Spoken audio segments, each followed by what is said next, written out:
자, 오늘의 말씀 제목은 뭡니까? 네, 사라를 데려갔더니입니다. 창세기 20장 1절에서 18절까지입니다. 창세기 20장 1절에서 18절까지 사라를 데려갔더니 뭔 일이 생겼을까요? 자, 함께 봉독하도록 하겠습니다. 시작.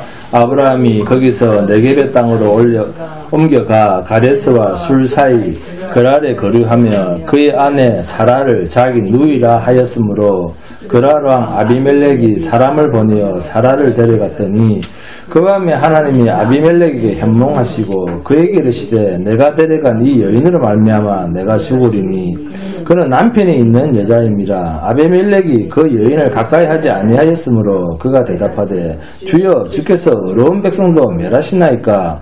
그가 나에게 이는 내 누이라고 하지 아니하였나이까. 그 여인도 그는 내 오라비라 하였사오니 나는 온전한 마음과 깨끗한 손으로 이렇게 하였나이다. 하나님이 꿈에 또 그에게 이르시되 내가 온전한 마음으로 이렇게 한 줄을 나도 알았으므로 너를 막아 내게 범죄하지 아니하게 하였나니 여인에게 가까이 하지 못하게 함이 이 때문이니라. 이제 그 사람의 아내를 돌려보내라. 그는 선지자라. 그가 너를 위하여 기도하리니 내가 살려니와 내가 돌려보내지 아니하면 너와 내게 속한 자가 다 반드시 죽을 줄 알지니라. 아비멜렉이 그날 아침에 일찍 일어나 모든 종들을 불러 그 모든 일을 말하여 들려주니 그들이 심히 두려워하였더라. 아비멜렉이 아브람을 불러서 그에게 이르되 내가 어찌하여 우리에게 이렇게 하느냐. 내가 무슨 죄를 내게 범하였기에 내가 나와 내 나라가 큰 죄에 빠질 뻔하게 하였느냐. 내가 합당하지 아니한 일을 내게 행하였도다 하고 아비멜렉이 또 아브람에게 이르되 내가 무슨 뜻으로 이렇게 하였느냐. 아브라함이 이르되 이곳에서는 하나님을 두려워함이 없으니 내 아내로 말미암아 사람들이 나를 죽일까 생각하였으며 또 그는 정말로 나의 이복 누이로서 내 아내가 되었음이니라.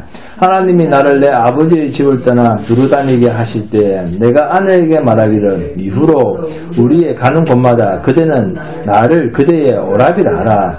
이것이 그대가 내게 베풀 은혜라 하였었노라.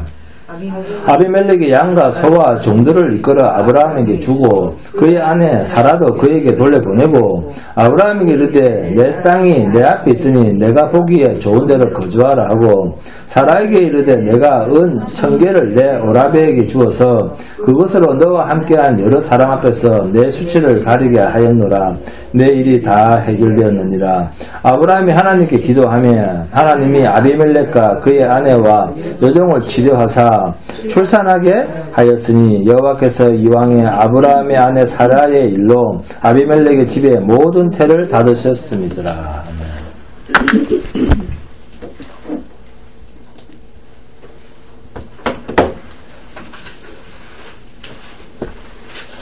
여러분, 자, 아브라함이 가나안 땅을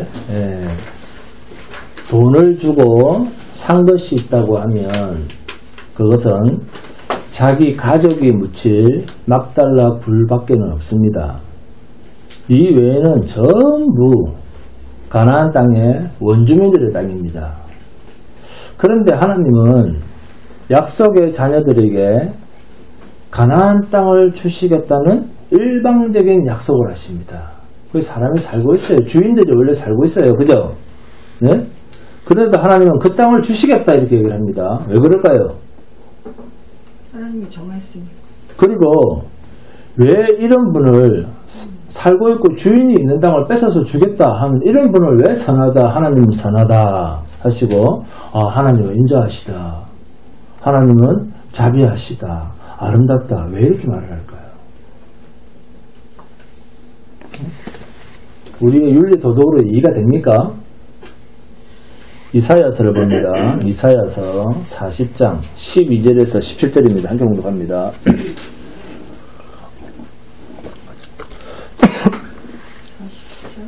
이사야서 40장 12절에서 17절입니다. 이사야서 40장 12절에서 17절 다 찾습니까? 시작. 누가 손바닥으로 바닷물을 헤아렸으며 뺨으로 하늘을 쟀으며 땅의 티끌을 뇌에 담아 보았으며 접시 저울로 산들을 막대 저울로 언덕들을 달아 보았으랴. 누가 여호와의 영을 지도하였으며 그의 모사가 되어 그를 가르쳤으랴. 그가 누구와 더불어 의논하셨으며 누가 그를 교훈하였으며 그에게 정의의 길로 가르쳤으며 지식을 가르쳤으며 통달의 도를 보여주었느냐. 보라, 그에게는 열방이 통에 한 방울 물과 같고 저울의 작은 티끌 같으며 성들은 떠오르는 먼지 같으리니 레바논은 땔감으로 부족하겠고 그 짐승들은 번제에도 부족할 것이다. 그의 앞에서 모든 열방이 잘 보세요. 그의 앞에서 모든 열방이 온 세상이 아무것도 아니라 그는 그들을 온 세상에 있는 사람들을 없는 것 같이 빈 것 같이 여기시느니라. 아멘. 하나님이 온 세상에 있는 인류를 열방 온 세상 나라를 아무것도 아니라 사람을 오늘날 인구가 몇 억입니까? 80억 정도 되죠. 없는 것 같이 빈 것 같이 여기신다 이렇게 얘기하십니다. 근데 우리는 그렇게 생각합니까? 안 합니까? 우리는 그렇게 생각 안 하죠. 근데 이게 하나님의 말씀이에요. 창조주 하나님께서 죄악 중에 있는 오늘 기도도 나왔죠. 죄악 중에 있는 피조물들 지으신 이 세상을 어떻게 보시는가? 빈 것 같이 없는 것 같이 아무것도 아닌 것 같이 여기신다 이렇게 말씀합니다. 이게 성경의 말씀이에요. 이러한 하나님의 판단 기준을 여러분들이 이해를 한다면 왜 하나님께서는 세상을 인간의 생각과 전혀 다르게 우리의 정서와는 전혀 다르게 움직이면서도 여전히 하나님은 선하시고 아름답고 그 인자하심이 사랑이 영원하다 하시는가 하는 것을 이해할 수가 있습니다. 인간의 범죄로 말미암아 하나님은 인간을 아무것도 아닌 것으로 여기신다는 것입니다. 여호수아를 봅니다. 여호수아 5장 13절에서 15절 함께 공독합니다. 여호수아 5장 13절에서 15절입니다.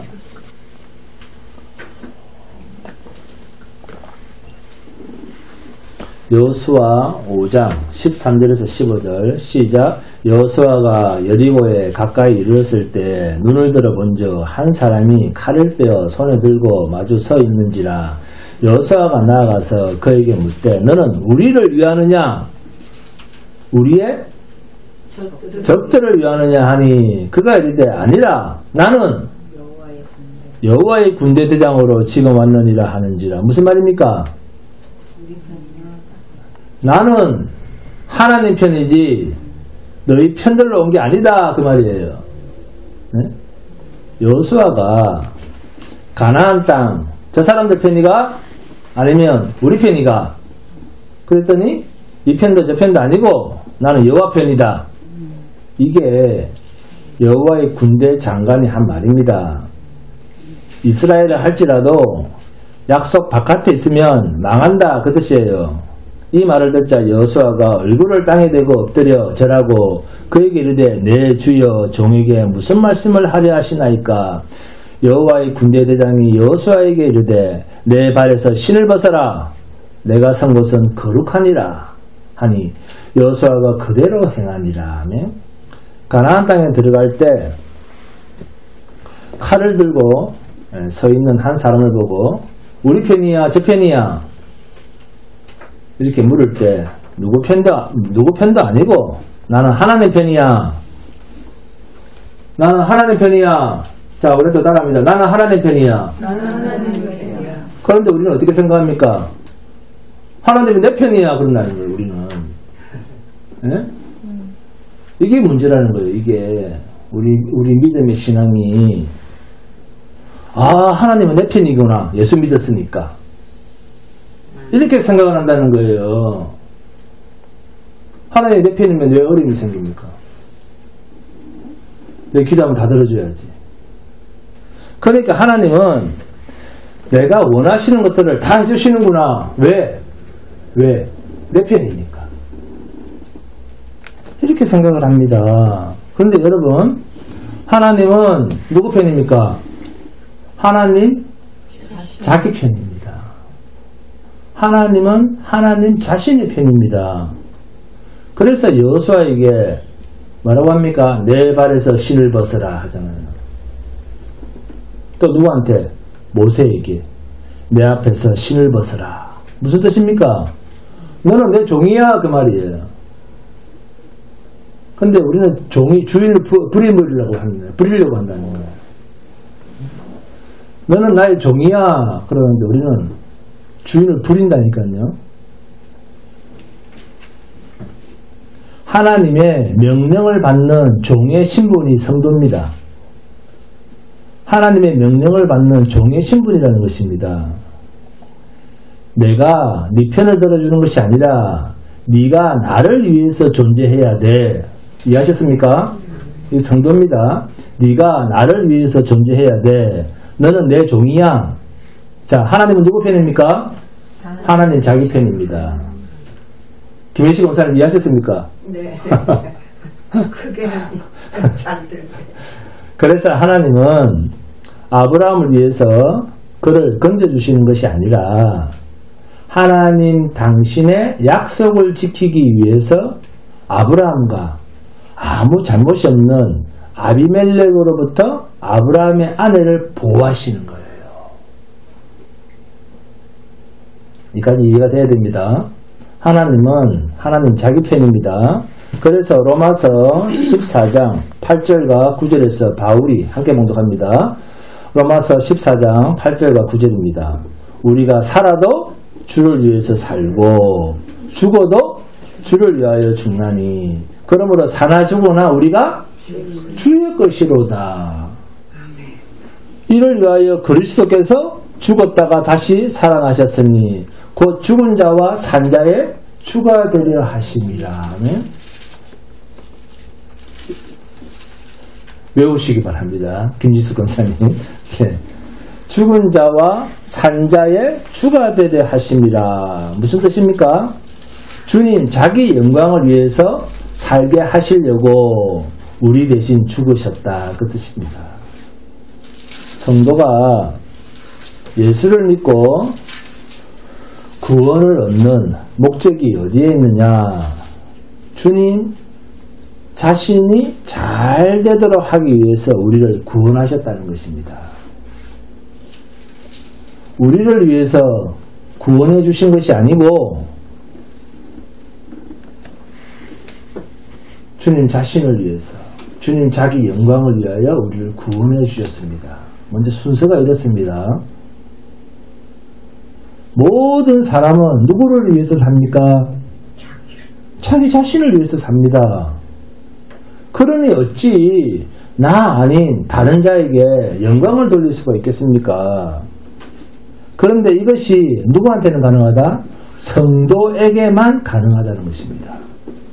시편 115편 1절에서는 여호와여 영광을 우리에게 돌리지 마옵소서. 우리에게 돌리지 마옵소서. 오직 주는 인자하시고 진실하심으로 주의 이름에만 영광을 돌리소서. 아멘.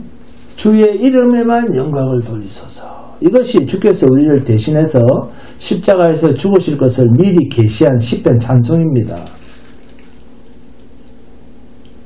주께서 우리를 위해서 나다리시고 주께서 우리를 위해서 만세전에 약속하신 그 성실하심에 영광을 받으셔야 되지 우리가 영광을 받을 이유가 없다. 시인이 이렇게 고백하고 있습니다. 아브라함과 아비멜렉 중 분명히 누가 잘못했습니까? 아브라함이 잘못했습니다. 아시네? 똑똑하십니다. 네. 이 계시를 보는 눈이 깊어졌어요. 자, 사람으로는 아비멜렉이 어느 모로 봐도 정당합니다. 자, 인간편에서는 누가 더 정당한가 아닌가로 이렇게 판단을 하지만 그러나 성경은 하나님께서 하나님의 약속 안에 있는 자인가 아닌가로 판단을 합니다. 하나님의 약속 안에 있지 않은 모든 것은 그가 뭐라도 왕이라도 아무것도 아닌 자로 여깁니다. 이 세상 그 어떤 것도 없는 것처럼 빈 것처럼 취급해버립니다. 약속 바깥에 있는 자는. 하나님의 약속 밖에 있는 것은 텅 빈 것처럼 아무것도 아닌 것처럼 없는 것처럼 불태워 없애버리신다 이 말씀입니다. 본문 이해하셨죠? 본문 1절에서 4절 함께 공독합니다. 본문 1절에서 4절 시작. 아브라함이 거기서 네게브 땅으로 옮겨가 가데스와 술 사이 그랄에 거류하며 그의 아내 사라를 자기 누이라 하였으므로 그랄 왕 아비멜렉이 사람을 보내어 사라를 데려갔더니 그 밤에 하나님이 아비멜렉에게 현몽하시고 그에게 이르시되 내가 데려간 이 여인으로 말미암아 내가 죽으리니 그는 남편이 있는 여자이니라. 아비멜렉이 그 여인을 가까이 하지 아니하였으므로 그가 대답하되 주여 주께서 의로운 백성도 멸하시나이까. 아멘. 어떤 왕입니까? 블레셋 왕입니다.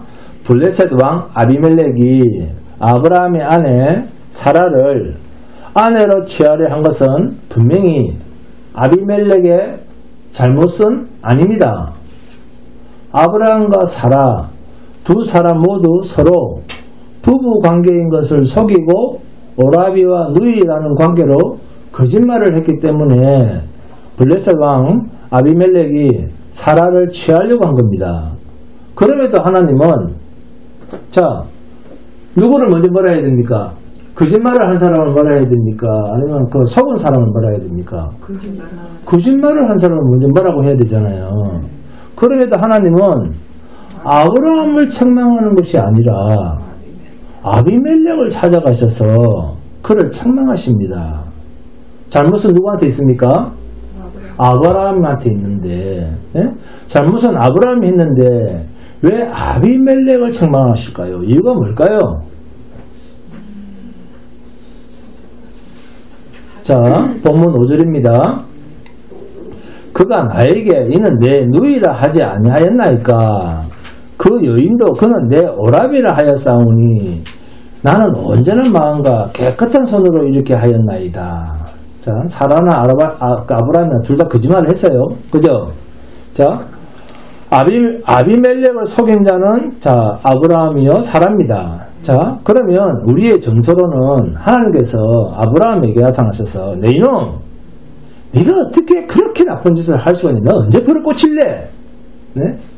종아리 걷어 이래야 되는데 빨리 아비멜렉한테 가서 사과하고 사라를 찾아와 이렇게 말씀하셔야 옳지 않습니까? 그럼에도 창세기 20장 전체를 봐도 아브라함에게 하나님이 찾아오셨다든가 하나님의 책망이나 하나님의 대안을 찾아볼 수가 없습니다. 그러면 하나님은 아브라함의 거짓말을 인정하신다 그런 뜻일까요? 아니 뭘까요? 아니 그러면 자 믿음의 조상도 믿음의 조상입니다. 우리의 믿음의 조상이에요. 우리의 믿음의 조상도 이렇게 쉽게 거짓말을 잘했으니까 오늘날 우리들도 쉽게 거짓말 하면서 그렇게 살아도 된다. 그런 뜻일까요? 이 문제에 대해서 하나님은 왜 아브라함을 책망하지 않았을까요? 여러분 이와 비슷한 예가 또 있죠. 자, 거짓말하는 사람이 성경에 의외로 많습니다. 안 믿어집니까? 있어요. 많아요. 거짓말하는 사람들은 성경에는 수두룩합니다. 다 보면 우리 세상 사람들 볼 때는 이해가 잘 안 될 거예요. 우리가 워낙에 노골적으로 이렇게 적나라하게 들어서 설교를 해서 그렇지 정말 이해가 안 됩니다. 자, 하나님이 택하신 자들의 이런 교모한 거짓말 많죠? 유다의 며느리 다말, 그죠? 또 이 다말은 자기 시아버지를 속였죠. 네? 또 누구 있습니까? 야곱도 아버지 소유. 또 또 저기 다윗도 소유. 여리고 성 안에 기생 라합은 자기 동족들을 다 속여버렸습니다. 자기가 그냥 한 나라를 망하게 해버렸어요, 이 여자는. 네? 그러면 우리 정서에는 하나님께서 내 이놈, 내가 도와줄 건데, 내가 전능자인데 왜 네가 자꾸 거짓말을 해? 이렇게 말씀하시기 어려울 것 같은데 아브라함에 대해서 전혀 언급이 없습니다. 자, 그러면 이렇습니까? 선한 거짓말입니까? 우리가 이유 잘 되죠? 자기의 거짓말을 정당화시키기 위해서. 믿음으로 하는 거짓말은 선한 거짓말이니까 새빨간 거짓말은 아니니까 괜찮을까요? 똑같아요. 그 뭡니까? 왜 하나님께서는 아브라함을 찾아가셔서 이렇게 책망하시지 않고 오히려 속은 아비멜렉을 찾아가서 책망하셨을까요? 그 이유는 아브라함과 저와 여러분에게 주신 믿음은 그 성격이, 자, 믿음이라고, 하나님께서 주신 믿음이라고 하는 성격은요, 우리를 거짓말 안 하는 사람으로 만들어주는 믿음이다. 그렇게 생각하십니까? 그럼 큰 오산입니다. 하나님께서 우리에게 주신 믿음이라고 하는 것은 그 성격이 우리를 거짓말 안 하는 사람으로 만들기 위한 믿음, 그런 조치가 아닙니다. 즉 윤리 도덕적으로 도덕군자를 만들기 위한 믿음입니까? 그런 게 아니에요. 윤리 도덕군자를 만들기 위한 믿음이 아니다, 그 말씀입니다. 만약 하나님께서 믿음 안에 있는 자, 약속 안에 있는 자를 거짓말하지 않고 세상을 깨끗하게 사는 자로 만드실 목적이 있었다면, 만약에 하나님이 그런 목적이었다, 윤리 도덕적인 목적이었다, 세상 기준으로 그랬다면 아브라함으로 하여금 아비멜렉에게 자신의 아내를 누이라고 말하기 전에 아브라함에게 찾아오셔서 거짓말하지 못하도록 막으실 수 있는 분이 하나님입니다. 그러면 거짓말하는 아브라함을 왜 하나님은 그냥 두시는가? 거짓말하지 않는 사람을 만드는 것이 하나님의 약속이요, 하나님의 일하심이 아니다 하더라도 당장 아비멜렉이 아브라함의 거짓말 때문에 피해를 당하고 있지 않습니까? 피해를 받잖아요. 그죠? 그래서 우리는 이런 것을 보면 어떻게 교회 다니는 사람이 피해를 받으면 그런 말 많이 합니다. 어떻게 교회 다니는 사람이, 어떻게 권사가, 어떻게 목사가, 어떻게 예수 믿는 사람이, 그래, 예수 믿는다면서 어떻게 저럴 수가 있어? 나 그럼 교회 안 나가. 이런 실족한 사람들, 이런 상처받거나 교회를 떠나는 사람들 많이 있죠. 많이 있습니다. 교회 안에 싸워서 그다음 교회 안 나가는 사람들, 일평생 안 나가는. 여러분, 아비멜렉이 애매히 아브라함이라고 하는 사람으로 인해서 어려움을 당했구나, 이렇게 생각할 필요가 없습니다. 왜요? 아비멜렉도 마찬가지입니다. 아브라함이 거짓말을 하든 정직하든 하든 안 하든 이미 타락한 아담 이후로 하나님 앞에서 죄 없는 자가 있다 없다? 없습니다. 무슨 일을 당하든 선한 일을 당하든 악한 일을 당하든 죄인은 하나님 앞에서 심판받아 마땅한 존재요, 영원히 죽을 수밖에 없는 자입니다. 그래서 본문 4절에 아비멜렉이 주여 주께서 의로운 백성도 멸하시나이까 라는 말은 맞는 말이다, 틀린 말이다? 틀린 말이다. 당치도 않는 항변입니다. 아비멜렉이 여러분이 읽을 때, 성경을 읽을 때 항상 세상 기준으로 읽으면 안 됩니다. 세상 기준으로 읽으면 이 말에 동의가 됩니까? 안 됩니까? 동의가 되죠.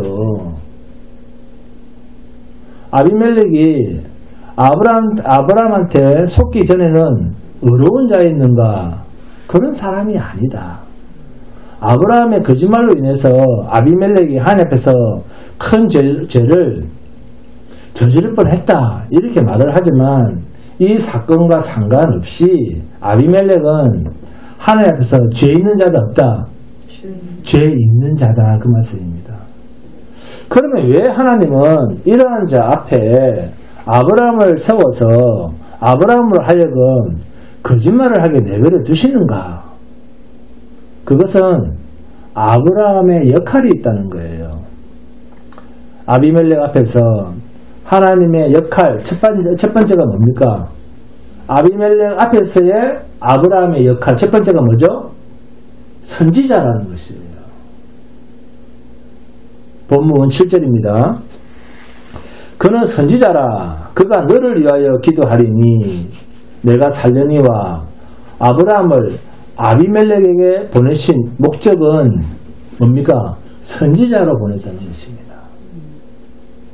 그런데 아비멜렉이 세상의 윤리 도덕으로 생각을 하듯이 아브라함이 거짓말을 자기한테 하지 않았고 또 사라를 자신이 취하려고만 하지 않았더라면 자기는 하나님 앞에서 죄가 없는데 그게 아닙니다.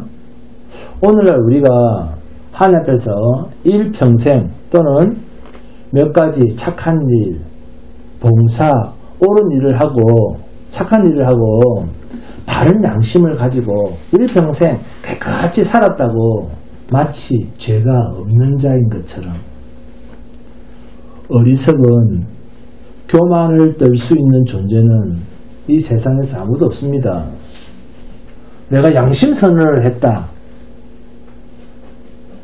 내가 이런 짓을 했습니다. 아니면 우리 조직에서 이런 나쁜 짓을 했습니다. 이렇게 양심선언을 했다.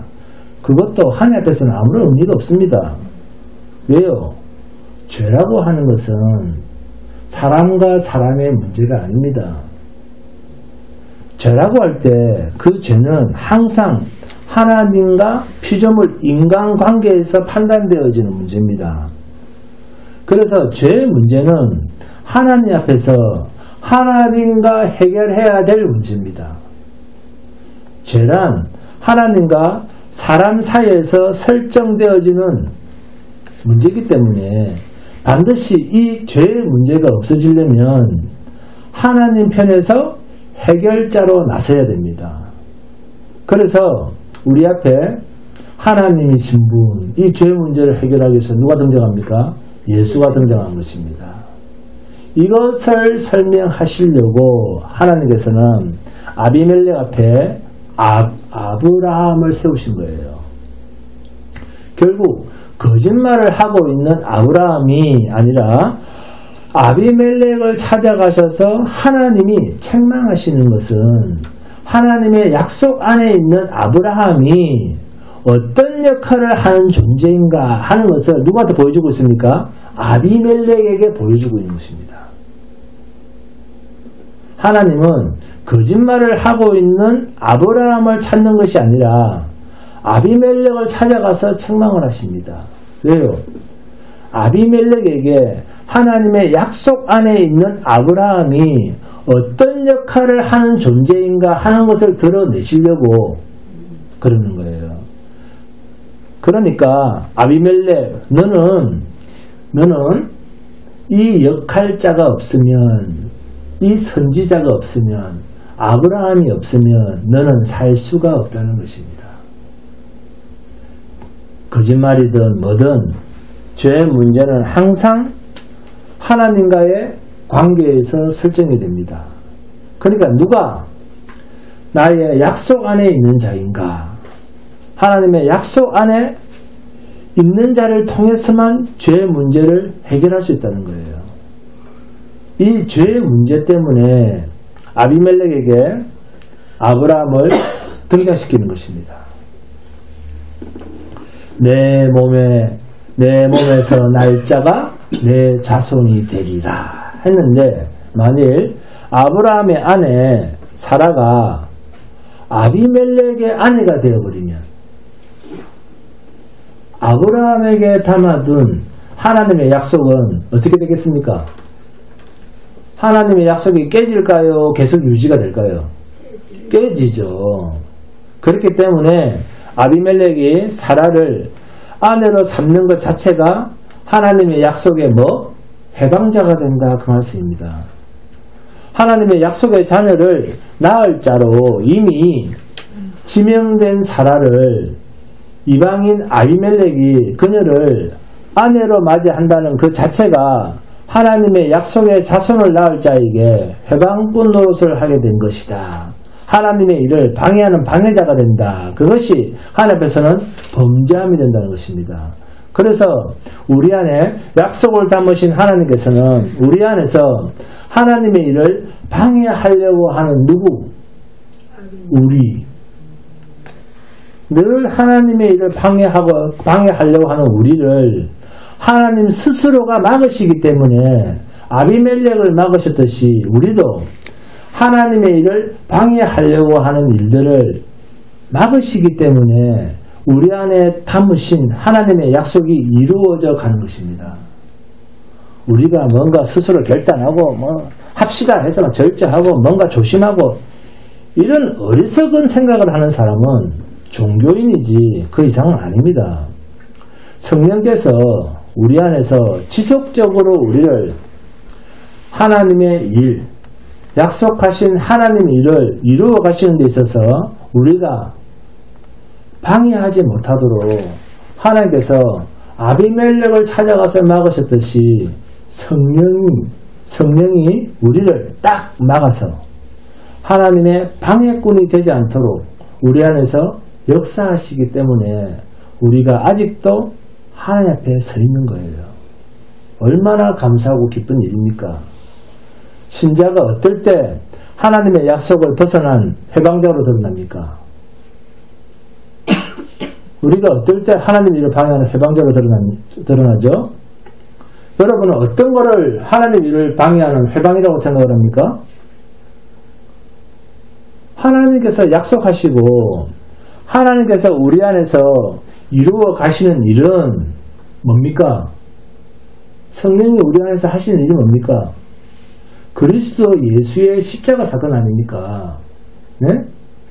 그런데 다 이루었다 하신 예수 십자가 일을 방해하는 일이란 뭘까요?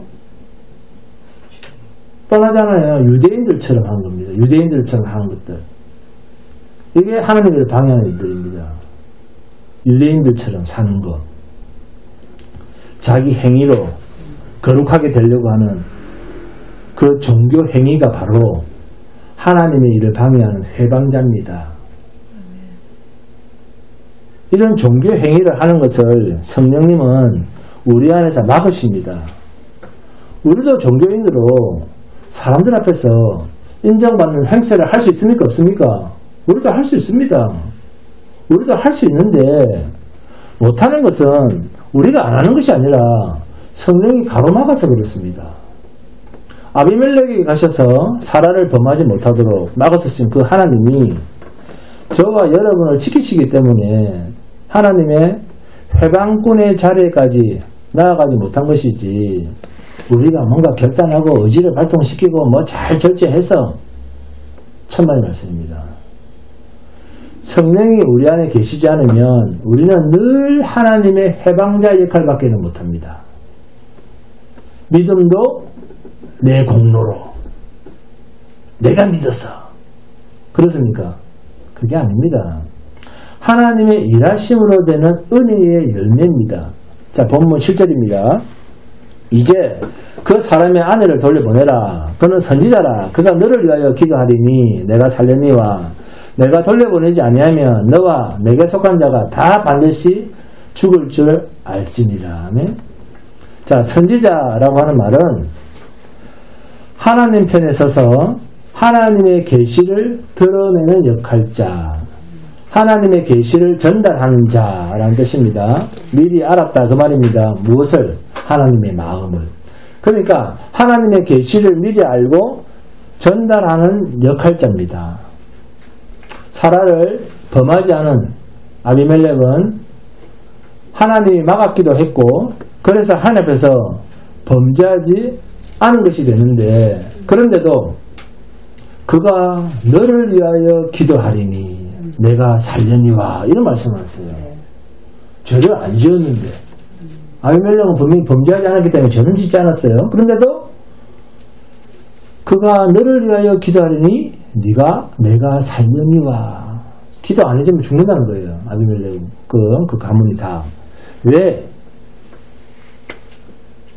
아브라함이 너를 위하여 기도한 사람, 거짓말한 사람은 자기를 속인 사람인데, 자기를 속인 자가 기도를 해야지 네가 산다. 우리의 상식으로 이해가 안 되죠. 왜 아브라함이 너를 위하여 기도를 해야 네가 산다. 하나님은 왜 이런 말씀을 하실까요? 선지자. 네? 근데 범죄한 아담 이후로 아비멜렉도 어떤 자? 죽어야 할 죄인입니다. 사라를 돌려보냈다고 해서 죄 없는 사람이 아닙니다. 아담이 범죄한 이후 모든 사람은 죄 가운데 잉태되고 태어납니다. 인간의 본질은 죄인입니다. 이미 죽음을 안고 세상에 나옵니다. 이게 인생입니다. 그런데도 하나님은 그 사람의 아내를 돌려보내라. 그는 선지자라. 그가 너를 위하여 기도하리니 내가 살려니와. 왜 이런 말씀을 하셨을까요? 생명. 사는 문제는 누군가의 중보가 필요합니다. 죽음의 직면에 있는 자는 자기 스스로가 죽음을 해결할 수가 없고 죽고 사는 생사의 심판자이신 하나님 앞에서 자기 스스로가 죽음의 문제를 해결할 길이 없고 오직 어떤 중보자가 기도해야 된다. 오직 어떤 중보자의 개입이 필요하다. 어떤 중보자가 개입이 되어야 된다라는 사실입니다. 그것을 하나님은 아비멜렉을 통해서 인간은 반드시 누군가의 역할을 통해서만 살 길이 있다는 것을 계시하시는 거예요. 그는 선지자라. 그가 너를 위하여 기도하리니 내가 살려니와. 아비멜렉은 아브라함의 기도가 필요한 자였습니다. 이것은 절대로 인간 스스로가 죄의 문제를 해결할 수 없다는 사실을 분명히 말씀하시려는 하나님이 계십니다.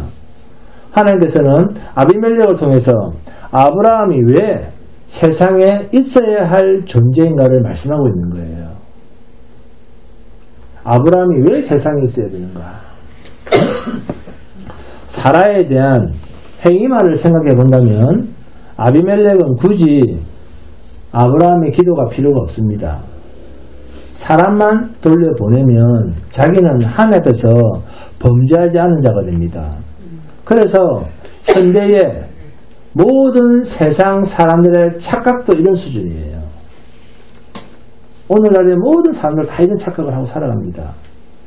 나는 행위적으로는 잘못이 없기 때문에 이제 그렇게 하는 거예요. 늘 자기 행위를 생각합니다. 나는 행위적으로는 일평생 깨끗이 살았기 때문에 왜? 절에서 살았으니까. 산속에서 혼자 살았으니까. 나는 죄가 없기 때문에 양심적으로 살았기 때문에 라고 양심선언을 합니다. 양심선언. 나는 죄가 없다는 거예요. 네? 이런 마음을 가진 자에게 자기의 죄 문제에 대해서 누군가의 대속, 다른 사람, 다른 존재의 희생, 속량에 대한 인식이 있겠습니까? 믿고 인정하려고 하겠습니까? 그 사람이 왜 나를 위해서 죽어? 나는 평생 양심껏 살아왔는데. 이게 세상 사람들의 주장입니다. 바리새인과 세리의 기도 아시죠? 그 기도처럼 자신의 의로움만 생각하기 때문에 나를 위해서, 나 같은 의로운 자를 위해서 누가 대신 죽어? 누가 대신 기도해 줄 필요가 있어? 누가 대신 희생해 줄, 누가 이 죄의 문제를 용서해 줘야 될 대속자는 필요 없다는 거예요. 이것이 유대인들의 자기 의였습니다. 기도, 내가 직접 하나님께 기도하면 되지 뭐, 이렇게 생각을 했습니다. 내가 아무리 하나님 앞에서 기도를 해도, 내가 아무리 천일 기도를 하고 40일 금식 기도를 해도 내 기도는 하나님 앞에서 상달될 수가 없다. 이런 사람만 그리스도 예수의 이름으로 그분의 십자가의 공로만 붙들고 하나님 앞에서 울부짖습니다. 이런 신앙을 가진 자가 과연 몇 명이나 되냐 이 말이죠. 그리스도 예수의 십자가 희생 없이는 거룩하신 자 앞에 그 어떤 것으로도 나아갈 수 없다. 이것을 히브리서 기자는 중보라고 이야기를 합니다. 히브리서 9장 15절입니다. 이로 말미암아 그는 새 언약의 중보자시니 이는 첫 언약 때에 범한 죄에서 속량하려고 죽으사 부르심을 입은 자로 하여금 영원한 기업의 약속을 얻게 하려 하심이라. 이 깊은 하나님의 계시의 의미를 모른 채 글자로만 읽어지니까 행동으로만 가는 거예요. 예수 그리스도께서 십자가에서 우리에게 하신 마지막 유언이 뭡니까? 다 이루었다. 걱정하지 마. 다 이루었다. 하시고 운명하시니라입니다. 여기 뭐 더할 게 뭐가 있어요, 내가? 여기 뭘 자꾸 더하려고 합니까? 예수 못 믿겠다는 거죠. 네, 더한다는 것은. 하나님이 죽으실 때 가장 강력한 유언의 효력이 발생합니다. 유언한 사람이 죽었을 때 효력을 발생하잖아요. 예수님이 한번 말씀하시고 죽었으니 그 혈액이 엄청난 혈액이 발생하는데 내가 그렇게 애를 쓰냐고요. 좀 편히 살지. 좀 자유롭게. 예? 이것이 예수 그리스도로 응해졌다 하는 것이 히브리서 9장 이야기입니다. 이래도 예수 그리스도의 십자가 희생을 쉽게 생각하고 계속 자기가 종교 행위를 계속 하실 겁니까? 아비멜렉이 아브라함을 불러서 자신을 속인 이유를 물었습니다. 그때 아브라함이 본문 11절에서 아브라함이 이르되 이곳에서는 하나님을 두려워함이 없으니 내 아들을 말미암아 사람들이 나를 죽일까 생각하였으며. 아브라함의 이 말과 우리의 신앙의 일치점이 뭘까요? 아브라함은 이방인을 다스리는 하나님을 생각하지 못했습니다. 하나님은 온 우주의 하나님입니다. 여러분 걱정하지 마세요. 여러분의 형편, 상황, 여러분이 태어나기도 전에 하나님을 이미 알고 계십니다. 아브라함은 이방인을 다스리는 하나님을 생각하지 못했어요. 하나님은 온 우주의 하나님이시다. 하나님은 하나님을 아는 자에게만, 성도에게만 이런 하나님이 아니라 온 우주의 하나님이시요 이방인에게도 하나님입니다. 그들도 하나님의 다스림 안에 있습니다. 신자든 불신자든 그 누구에게나 오직 하나님의 방법 그리스도 예수의 십자가 외에는 말할 것이 없습니다. 이것이 아브라함에게는 없었다는 거예요. 이 사람한테는 이렇게 우리는 하나님의 전능하심을 믿지 못하니까 전도를 해도 어떡합니까? 이 사람한테는 이렇게 맞춰서 전도를 하고 이런 말하고 응? 저 사람한테는 저런 방법으로 맞춰서 그게 아닙니다. 오직 예수 그리스도 십자가 한 가지입니다. 믿든지 말든지 오직 예수 십자가 오직 하나님을 의지하는 믿음으로 성도는 이 세상에 존재하는 자입니다. 본문 14절입니다. 한 번만 더 합니다. 본문 14절에서 16절 시작. 아비멜렉이 양과 소와 종들을 이끌어 아브라함에게 주고 그의 아내 사라도 그에게 돌려보내고 아브라함에게 이르되 내 땅이 내 앞에 있으니 내가 보기에 좋은 데를 거주하라 하고 사라에게 이르되 내가 은 1000개를 내 오라비에게 주어서 그곳으로 너와 함께한 여러 사람 앞에서 내 수치를 가리게 하였노니 내 일이 다 해결되었느니라. 아멘. 자, 네, 이러니까 이 글을 읽고 또 어떻게 해석합니까? 네?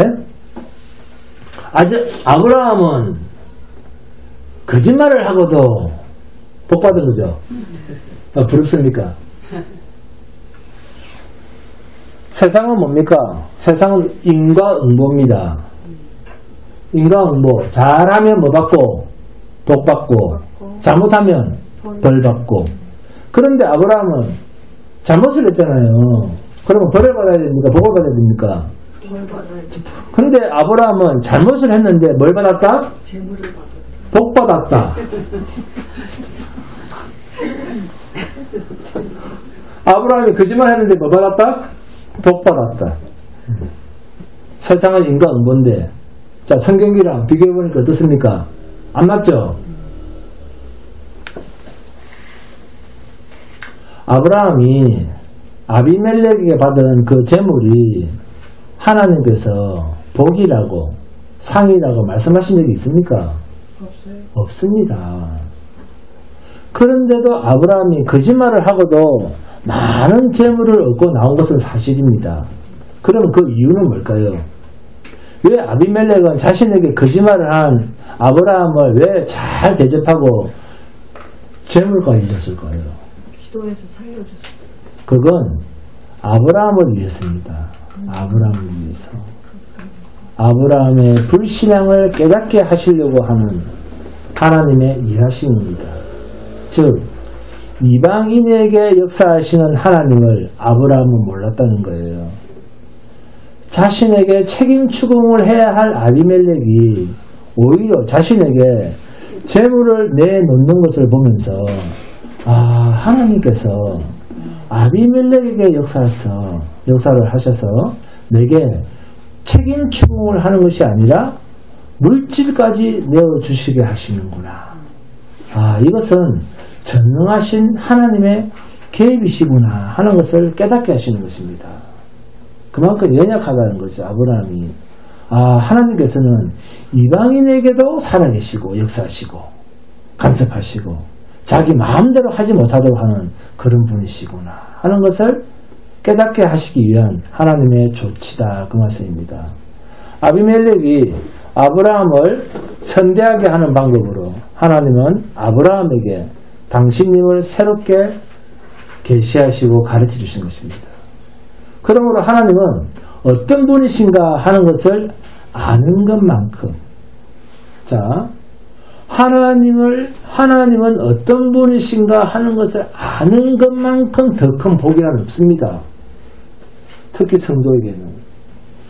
본문 17절입니다. 아브라함이 하나님께 기도하매 하나님이 아비멜렉과 그의 아내와 여종을 치료하사 출산하게 하셨으니. 아멘. 아브라함이 기도를 해서 아비멜렉 왕궁에 왕자가 태어납니다. 그런데 정작 기도를 하고 있는 아브라함은 아기가 있습니까? 없습니까? 아직 아이가 없습니다. 그런데도 아브라함이 기도를 해서 아비멜렉 집에 태가 열려서 아기를 낳았다. 이것은 곧 그 집에 아이가 없었던 것은 누구의 역사였다? 하나님의 역사였다. 하나님이 태를 닫으셨구나. 하나님께서 태를 열어주셨구나 라는 분명한 증거로 나타난 것입니다. 왜 아브라함이 자식을 낳을 때 아브라함의 자식의 이름이 뭡니까? 이삭입니다.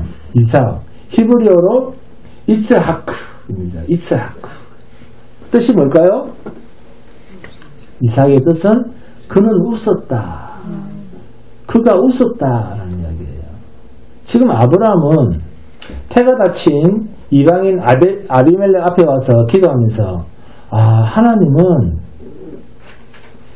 이방인의 왕의 가문에도 태를 닫았다가 열었다가 주셨다가 안 주실 수 있는 그런 분이시구나 하는 것을 알게 하십니다. 그러면 누구를 위해서 여기까지 오게 하셨을까요? 아브라함을 위해서입니다. 얼마나 아브라함이 하나님의 약속에 대해서 웃는 존재인가 하는 것을 아시겠습니까? 우리도 그렇습니다. 우리의 인생길을 인도해 가시는 하나님에 대해서 몸이 건조하게 여기는 우리들을 이 모양 저 모양으로 하나님은 구체적으로 간섭하시면서 하나님의 전능하심과 하나님의 약속에 대한 신실하심을 우리의 인생에 대해서 구체적으로 보여주면서 하나님의 약속을 붙들고 살아가도록 진정한 소망이 있도록 하시는 분이 우리 속에 계신 하나님입니다. 아비멜렉은 아브라함이 기도를 해서 아들을 얻었습니다. 누구 아들입니까? 아비멜렉은 선지자 아브라함이 기도를 해서 아들을 얻었어요. 왕자를 얻었습니다. 그러면 그 왕자는 누구 아들입니까? 누구 자식입니까? 아비멜렉이는 근데 하나님이 주권이 하나님이 주셨잖아. 그것은 아비멜렉의 아들입니다. 그러나 아브라함에게 자식이 주어진다면 그건 누구 자식입니까? 아브라함 자식입니까? 그 약속의 자식, 약속이니까 하나님의 자식. 아니면 하나님의 약속의 자식입니까? 창세기 17장 함께 봉독합니다. 창세기 17장 19절 20절입니다.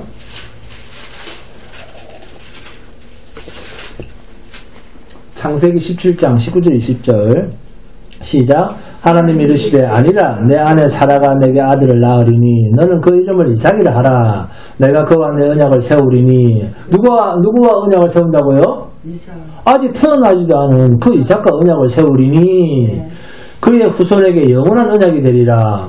이스마엘에 대하여는 내가 내 말을 들었나니 내가 그에게 복을 주어 그를 매우 크게 생육하고 번성하게 할지라. 그가 12두령을 낳으리니 내가 그를 큰 나라가 되게 하려니와. 아멘. 아무리 이스마엘이 이 세상에서 잘 있고 잘 먹고 해도 그는 약속밖에 있는 자요. 이삭, 그는 아브라함 내 자식이 아니라 하나님의 자식, 나의 약속의 자손이라 이 말씀입니다. 아브라함은 이것을 알아야 했던 것입니다. 그래서 아브라함에게 자식이 생긴다면 그것은 자신의 생각이나 뜻이나 욕심이나 자신의 능력과는 상관없이 오직 하나님의 뜻에 의해서 태어나지는 내가 그와 내 언약을 세우리니. 그는 하나님의 언약의 자녀임을 믿어야 하는 과정으로 자기가 낳은 그 이삭을, 아들은 하나님의 언약의 자녀임을 믿어야 하는 과정으로서 아비멜렉을 위해서 기도하게 하는 경험을 시키신 것입니다. 그래서 나중에 하나님이 이삭을 바쳐라 할 때 순순히 쉽게 바치잖아요. 바쳐라 하실 때 예 알겠습니다. 내 자식 아니잖아요. 내 자식 아닙니다. 순순히 아브라함이 하나님께 순종할 수 있었다는 것입니다. 이 하나님의 언약과 일하심을 믿는 믿음으로 살아가는 복된 성도가 되시기를 주님으로 축원드립니다.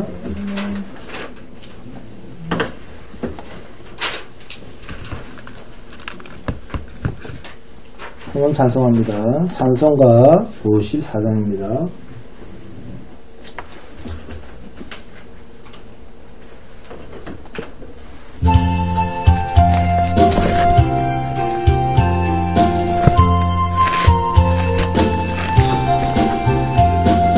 주여 복을 구하오니 편히 가게 하시고 사람마다 주